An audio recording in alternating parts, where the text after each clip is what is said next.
Ayan, magandang araw mga idol.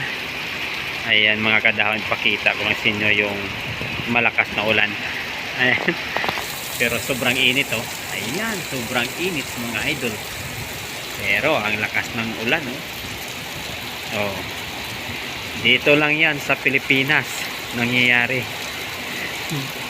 Umiinit na umuulan mga idol. Okay, ingat po mga idol, lalo na yung ating mga rider dyan, yung ating mga nakamotor, ayan, mga naka 4 wheels, dandahan lang sa pagtakbo. Ayun, lakas ng tubig oh.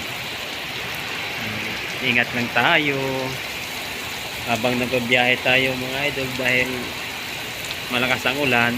Ayan oh, mahangin pa, mahangin.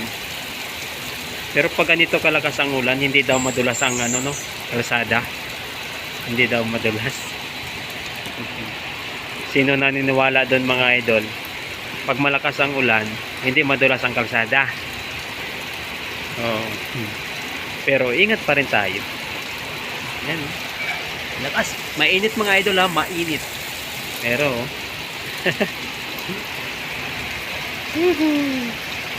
wow. Sarap maligo kung hindi lang tayo naka-duty mga idol oh. Sino sa inyo naliligo sa ulan? Lalo na pag ganito ang lakas ng ulan mga idol oh. Oh, di ba? Sarap magligo nito. Takbo-takbo tayo.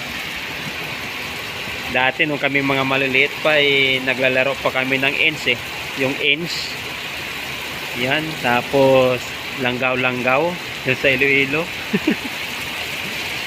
Kahit anong ulan, kahit anong lakas, sige, laro.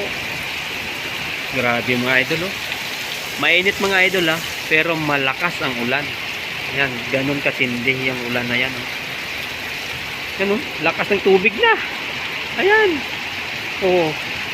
Ayan, punong-puno na mga idol. Malakas ng tubig. Pababa kasi dito bundok kasi ito mga idol bundok. Ayan. Sige, ibuhos mo na para pag uwi namin mamaya matila na, wala nang ulan.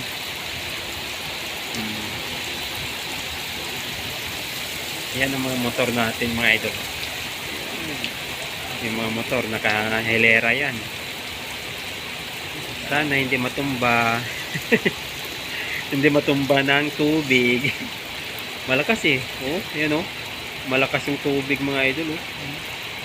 Lalo na dito oh. Yan oh. Malakas.